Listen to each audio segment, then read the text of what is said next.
देखिए आज हम लोग जो है ट्रायंगल का यानी कि त्रिभुज का जो है प्रश्नावली 6.2 का जो है पहला सवाल करेंगे, जिसमें आपको पहला में जो है दो फिगर दिया गया है। आपको यहाँ पर फिगर दिख रहा होगा त्रिभुज ABC और यहाँ भी त्रिभुज ABC है और दोनों में यह बोला गया है कि DE जो है पैरेलल है BC के, यानी कि DE यह जो रेखा है यह समांतर है किसके, BC के। और इस फिगर में भी यही दिया गया है कि DE जो है समानांतर है किसके, BC के समानांतर है। तो दोनों में दिया है DE समानांतर BC के है और पहला जो क्वेश्चन है उसमें आपको निकालना है EC और दूसरा में निकालना है आपको AD। और क्या सब दिया गया है तो आप यहाँ से देख सकते हैं कि AD जो दिया हुआ है वह 1.5 सेंटीमीटर दिया हुआ है। वहीं पर अगर DB का बात किया जाए तो ये आपको दिया हुआ है 3 सेंटीमीटर। और अगर AE के बारे में कहा जाए तो यह दिया हुआ है 1 सेंटीमीटर। जितना यहाँ इस पर लिखा हुआ है यह सेम टू सेम जो है क्वेश्चन आपको जो है फिगर किताब से ही लिया गया है, इतना डाटा आपको दिया गया है। तो चलिए निकालने का कोशिश करते हैं EC। आप जानते होंगे कि यह जो है यहाँ पर लगेगा आधार अनुपातिक परिमेय, जिसको BCT परिमेय भी हम बोलते हैं। तो आधार अनुपातिक परिमेय के अनुसार आधार अनुपातिक परिमेय, या आप इसको यह भी कह सकते हैं कि परिमेय 6.1 के अनुसार। तो आधार अनुपातिक परिमेय 6.1 के अनुसार क्या कहता है कि यह AD बट्टा में यह DB बराबर होगा AE बट्टा EC। यहाँ पर AD बट्टा DB बराबर AE बट्टा EC कब होता है, जब यह DE जो है समांतर होता है BC के। तो जब आपको दिया गया है कि DE समांतर होगा BC के, तो यह बात अगर वह क्लियर कर दिया है कि DE समांतर होगा BC के, तो हम यह कह सकते हैं कि AD बट्टा DB और AE बट्टा EC, यानी कि यह दोनों अनुपात भी आपस में बराबर होगा। तो आप देख लीजिए AD कितना दिया हुआ है, तो AD यहाँ से आप देख सकते हैं 1.5 सेंटीमीटर दिया हुआ है। आंसर आ रहा है ना समझ में। अब यहाँ पर देखिए बट्टा में DB जो दिया हुआ है वह 3 दिया हुआ है बराबर, AE का मान दिया हुआ है कितना, 1 सेंटीमीटर, और बट्टा में आपको यह EC जो है निकालना है। तो अब अगर यहाँ से हम दशमलव को हटाते हैं तो नीचे में क्या आएगा, जीरो। एगो जीरो की 2 जीरो। अगर दशमलव के बाद यहाँ पर 1 अंक है तो दशमलव को हटाने पर नीचे में कितना जीरो आएगा, 1 जीरो। तो हम यहाँ से अगर दशमलव हटाएंगे तो यह हो जाएगा 15/30 और बराबर में यह हो जाएगा 1/EC। तो अगर 15 से 30 को काटेंगे तो 15 दूना कितना हो जाएगा, 30, यानी कि नीचे में आ गया 2।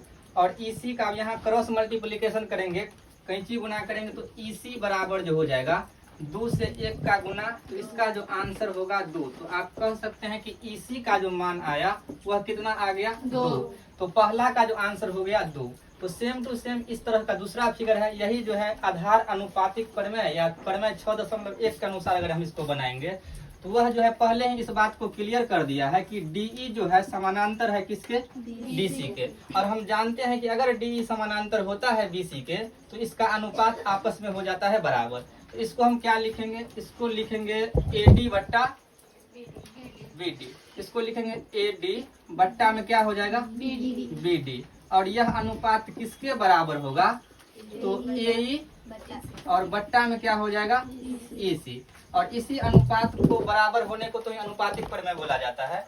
तो AD जो है आपको यहाँ पर देख लीजिए AD तो नहीं दिया गया है, तो हम AD को AD ही रखते हैं और बट्टा में कितना दिया हुआ है, BD। तो BD का मान कितना है, 7.2 और बराबर में कितना, AE का मान आप बताइएगा कितना है, AD का मान है 1.8 और बट्टा में EC का मान कितना है, 5.4। यह आपका इतना दिया हुआ है। अब यहाँ से आप AD का मान कैलकुलेशन करके निकाल सकते हैं। देखिए अगर हम दशमलव ऊपर नीचे है तो दोनों तरफ हटा देंगे तो यह 18 होगा और यह 54 हो जाएगा। या नहीं तो आप इसको जो है अगर यहाँ से हटाइएगा तो 0 यहाँ लगाइएगा, क्योंकि दशमलव के बाद कितना अंक था, 1 अंक, तो इसलिए यहाँ 1 जीरो। और यहाँ से हटाएंगे तो दशमलव यहाँ जाएगा, यानी कि यह हो गया 180/540। इसको ऐसे लिख सकते हैं AD बट्टा 7.2 बराबर, यानी तो यहाँ से आप हटा दीजिए तो ऊपर जो है 10 चला जाएगा। बहुत सारा तरीका है बनाने का। अगर हम ऐसे इसको लिख दे 180/540 तो यह 0 से 0 कट जाएगा और 18 से 54 को काटेंगे तो 18 तरीका हो जाएगा 54। अब आप 3 से इसको काट भी सकते हैं, नहीं तो आप क्रॉस मल्टीप्लाई कर लीजिए। 3 से AD का अगर गुना होगा तो यह जो हो जाएगा 3 AD हो जाएगा, और बराबर में 7.2 से अगर 1 का गुना हो जाएगा तो यह 7.2 होगा। आ गया समझ में आता? अब अगर AD अगर निकालना है तो हम AD बराबर लिख सकते हैं 7.2, और बट्टा में कितना हो जाएगा 3, और फिर से अगर हम दशमलव को हटा दे तो दशमलव हटेगा तो नीचे 0 आएगा, यानी कि आप कह सकते हैं कि नीचे में 30 हो जाएगा। तो AD बराबर हो जाएगा 72/30। अगर आप इसको काटिएगा तो अगर आधा करेंगे तो हो जाएगा 15 दूना 30 और 36 दूना हो जाएगा 72। और अगर काटेंगे इसको 3 से तो 3 5 15 और 3 से हो जाएगा 12 त्रिका 36, यानी कि AD बराबर जो हो जाएगा, दशमलव में आंसर है क्या? तो यहाँ पर अगर 5 से 12 में भाग देंगे तो 5 दूना 10 और 5 चौका 20। AD का जो वैल्यू हो जाएगा 2.4 सेंटीमीटर, यानी कि आपको ये निकालना था। तो यह कितना आ गया है AD 2.4 सेंटीमीटर। तो इस तरह आप आधार अनुपातिक प्रमेय से जो है इस तरह के क्वेश्चन को सॉल्व कर सकते हैं। देखिए अब हम लोग जो है प्रश्नावली 6.2 का जो है 5वां सवाल कर रहे हैं। इसमें जो है आपको बुक में दिया हुआ है कि आकृति जो यह है फिगर 6.20 का यह फिगर है, जिसमें आपको दिया गया है DE जो है समानांतर है OR के। तो आप देखिएगा तो यहाँ दिया हुआ है DE समानांतर OQ है, यही है ना? तो DE देख लीजिए यहाँ पर है, और यह समांतर दिया हुआ है, आपको यहाँ से देख सकते हैं DE समांतर है OQ के। तो DE तो यह है और OQ यहाँ पर है। तो आप जो है हम रेड कलर से उस फिगर को बना रहे हैं, आप इस त्रिभुज पर नजर डालिएगा। यह त्रिभुज आपको एक दिख रहा है, इसी त्रिभुज में जो है DE समांतर है OQ के। इस पर आप देखिएगा, जिस पर हम मार्कर चला रहे हैं DE, यह समांतर है OQ के। इस लाइन पर नजर नहीं डालिएगा, तब आपको एक त्रिभुज दिखेगा, जिस त्रिभुज का नाम है PQO। तो यह एक त्रिभुज है PQO, जिसमें क्या है DE जो है समांतर है किसके? OQ के। तो चलिए इस लाइन को हम क्या लिखेंगे? त्रिभुज का नाम लिखाइएगा। त्रिभुज का नाम है PQO। तो त्रिभुज PQO में क्या है? तो त्रिभुज PQO में DE जो है समांतर है OQ के। तो हम लिख सकते हैं त्रिभुज PQO में DE समांतर है किसके? OQ के। और अगर किसी भी त्रिभुज में अगर यह समांतर हो जाता है तो हम जानते हैं अनुपातिक प्रमेय से या प्रमेय 6.1 के अनुसार, जैसे यह ABCDE है, तो हम यहाँ से अगर आपको यह बोल दे कि DE समांतर है BC के, तो आप यहाँ से यह कह सकते हैं कि AD बट्टा में DB बराबर जो होगा AE बट्टा में क्या होगा? EC के। तो सेम आप त्रिभुज PQO में देखिए कि यहाँ दिया हुआ है DE समांतर है OQ के। तो अगर DE समांतर OQ के है तो हम क्या लिख सकते हैं इसको? इस लाइन को आप नहीं देखिएगा, अगर आपको मिटा करके बताएं तो यह त्रिभुज आप केवल देखिएगा। यहाँ हम क्या लिख सकते हैं? PE बट्टा EQ बराबर होगा PD बट्टा DO। तो इसी बात को अगर हम यहाँ लिख दे तो हम लिख सकते हैं कि PE बट्टा में जो होगा EQ यह बराबर होगा PD और बट्टा में किसके हो जाएगा? OQ के। यही जो है यहाँ से निकल जाए OD के बराबर होगा। तो इसको हम क्या कह सकते हैं? समीकरण 1। अब एक लाइन और आपको दिया हुआ है, DF जो है समांतर है किसके? OR के। तो आपको अब यह त्रिभुज देखना है कि यहाँ पर DF और OR को खोजिए। तो यहाँ देखिए आपको दिया हुआ है DF और ये दिया हुआ है आपको OR। तब यहाँ से भी एक त्रिभुज बन गया, जिस त्रिभुज का नाम है POR। तो अगर त्रिभुज POR में अगर हम बात करें, त्रिभुज POR, तो आप त्रिभुज POR में कह सकते हैं कि DF जो है पैरेलल है किसके? OR के। और यहाँ दिया भी हुआ है DF जो है समांतर है किसके? OR के। तो अब हम क्या लिखेंगे? त्रिभुज, कौन सा त्रिभुज में जाएंगे? त्रिभुज POR में। त्रिभुज POR में क्या दिया हुआ है? DF जो है समांतर है OR के, यानी कि डी एफ समांतर दिया हुआ है ओ आर के। और अगर डी एफ समांतर ओ आर के है तो फिर से हम प्रमेय 6.1 के अनुसार क्या कह सकते हैं, पी एफ बट्टा एफ आर बराबर होगा पी डी बट्टा ओ डी को या डी ओ को। तो क्या लिख सकते हैं, यहाँ से लिखाइएगा पी एफ बट्टा में क्या हो जाएगा एफ आर। यह किसके बराबर होगा, तो यह बराबर हो जाएगा पी डी और बट्टा में किसके ओ डी का। तो यह क्या हो गया समीकरण सेकेंड। तो अगर आप फर्स्ट समीकरण और समीकरण सेकेंड को देखिएगा तो यहाँ भी पी डी बट्टा ओ डी और यहाँ भी क्या है पी डी बट्टा ओ डी। तो जब यह बराबर होता है तो हम क्या कर देते हैं, समीकरण 1 और 2 को तुलना कर लेंगे। तो लिखेंगे समीकरण 1 और समीकरण 2 को तुलना करने पर अगर समीकरण 1 और समीकरण 2 को तुलना करेंगे तो यह दोनों तो कट जाएगा, तब क्या बचेगा, यहाँ बचेगा पी ई बट्टा में हो जाएगा ई क्यू, यह बराबर होगा बट्टा किसके एफ आर के।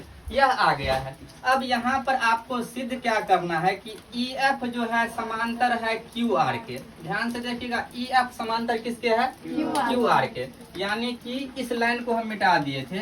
यह क्या है ई एफ और यह ई एफ किसके समांतर है, आप देख सकते हैं ई एफ जो है समांतर है क्यू आर के। और अगर ई एफ समांतर है क्यू आर के, यहाँ थोड़ा आप समझिएगा, यहाँ से अब सिद्ध हो जाएगा। कह रहा है दर्शाना है आपको कि ई एफ समांतर है क्यू आर के। तो ई एफ समांतर क्यू आर के तभी होगा, ई एफ समांतर होगा क्यू आर के। कह रहा है दर्शाना है कि ई एफ समांतर होगा क्यू आर के, तो ई एफ समांतर होगा क्यू आर के। यह तभी होगा जब, अगर कह रहा है कि ई एफ समांतर होना चाह रहा है क्यू आर के, तो यह तभी संभव है जब यहाँ से हम अगर अनुपातिक प्रमेय लगाएंगे तो क्या कहेंगे, पी बट्टा ई क्यू बराबर होगा एफ बट्टा एफ आर के। तो यह ई एफ समांतर क्यू आर के तभी होगा जब यह पी ई बट्टा में क्या होगा ई क्यू, यह बराबर होगा पी एफ बट्टा एफ आर। तो यही आपको सिद्ध करके लाना था कि पी ई बट्टा ई क्यू बराबर होगा पी एफ बट्टा एफ आर के। तो आपको जो है प्रूव्ड कहाँ पर जाके हुआ, तो यहाँ आप लिख सकते हैं कि सिद्ध हुआ, या प्रूव्ड भी लिख सकते हैं अगर इंग्लिश मीडियम के हैं तो। हम लोग प्रश्नावली 6.2 का जो है छठा सवाल करते हैं। इसमें आपको कहा जा रहा है कि ए बी है समांतर पी क्यू के। तो यहाँ देखिए ए बी किसके समांतर दिया हुआ है, पी क्यू के। तो आप इस त्रिभुज को पहले देखिएगा, यहाँ पर इस त्रिभुज का नाम है पी ओ क्यू। त्रिभुज पी ओ क्यू में बात करेंगे, लेकिन आपको दर्शाना क्या है, बी सी जो है समांतर है क्यू आर के। तो बी सी समांतर क्यू आर के तभी होगा जब, देखिए इसमें अब देखिए बी सी समांतर किसके है क्यू आर के। यहाँ से देखिए बी सी समांतर अगर क्यू आर के है तो इस त्रिभुज में देखिए त्रिभुज क्यू ओ आर में, इसमें आप कह सकते हैं कि ओ बी बट्टा बी क्यू बराबर होगा ओ सी बट्टा सी आर के। तो यह तभी होगा जब आप कह सकते हैं ओ बी बट्टा बी क्यू बराबर होगा, यहाँ से लिखाइए ओ सी बट्टा सी आर, यानी कि यह आपको निकालना है। तो आप इसको देखिएगा, अब ए बी पैरेलल है किसके पी क्यू के। तो ए बी अगर पैरेलल है पी क्यू के, लेकिन आपसे पूछ रहे हैं किस त्रिभुज में है यह, ए बी समांतर है पी क्यू के, या किस त्रिभुज में, तो आप कहेंगे पी ओ क्यू में। तो आप लिख सकते हैं त्रिभुज पी ओ क्यू में क्या है, तो आप कहेंगे ए बी जो है समांतर है किसके पी क्यू के। ए बी समांतर है किसके पी क्यू के। और अगर ए बी समांतर पी क्यू के है, यहाँ से इस त्रिभुज को देखिएगा, ए बी अगर समांतर है पी क्यू के, तो आप यह लिख सकते हैं कि ओ बी, ऊपर से लिख रहे हैं यहाँ से, ओ बी बट्टा बी क्यू बराबर होगा ओ ए बट्टा A B, sorry A P. तो ओ बी बट्टा बी क्यू बराबर होगा OA बट्टा AP। यह बराबर होगा, इसको हम क्या कहेंगे, समीकरण एक। पहला त्रिभुज हो गया। अब दूसरा त्रिभुज में क्या कह रहा है, AC जो है समांतर है किसके, PR के। तो आप यहाँ देखिएगा AC समांतर है किसके, PR के, और पूरा इस त्रिभुज का नाम दिया जाए तो यह हो जाएगा POR। तो हम क्या लिख सकते हैं, त्रिभुज POR में। तो त्रिभुज POR में कौन सा समांतर है, AC समांतर है PR के, यानी कि AC जो है समांतर है किसके, PR के। और अगर AC समांतर है PR के तो आप क्या लिख सकते हैं, OA, चाहे इधर से लिखिएगा तो OC बट्टा CR। तो यहाँ से अगर हम लिखेंगे OC बट्टा CR, यह बराबर होगा OA बट्टा AP के। आप कह सकते हैं OA बट्टा AP के। तो हम इसको क्या कह सकते हैं, यह है समीकरण 2। तो अब दो समीकरण आ गया है, और आप इसको देखिएगा समीकरण 1 को और समीकरण 2 को, तो यह जो है आपको बराबर दिखेगा। और अगर यह बराबर है तो हम क्या लिखेंगे, समीकरण 1 और समीकरण 2 को तुलना करने पर। तो अगर हम लिखेंगे समीकरण 1 और समीकरण 2 को तुलना करने पर, समीकरण 2 को तुलना करने पर अगर दोनों को बैलेंस करेंगे तो क्या बच जाएगा, तो आप देखेंगे कि यह दोनों क्या हो जाएगा, कैंसिल हो जाएगा। तब यहाँ से क्या बच जाएगा, बट्टा BQ, यह बराबर होगा बट्टा CR के। और अगर OB बट्टा BQ बराबर OC बट्टा CR, देखिए यहाँ से, यहाँ दिया हुआ है OB बट्टा में क्या है, BQ बराबर OC बट्टा CR। अगर OB बट्टा BQ बराबर होता है OC बट्टा CR के, तो आप इस त्रिभुज को देखिए, OB बट्टा BQ बराबर अगर है OC बट्टा CR के, तो क्या हम यह भी तो कह सकते हैं कि BC जो है समांतर होगा QR के।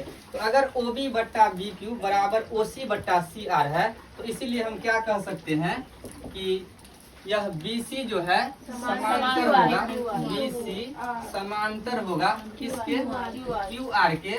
और यह जो परिमेय है, यह परिमेय का नाम है परिमेय 6.2 से। यह किससे आया है, परिमेय 6.2 से। और यही आपको क्या करना था, सिद्ध करना था। तो आप लास्ट में लिख सकते हैं कि सिद्ध हुआ, या फिर अगर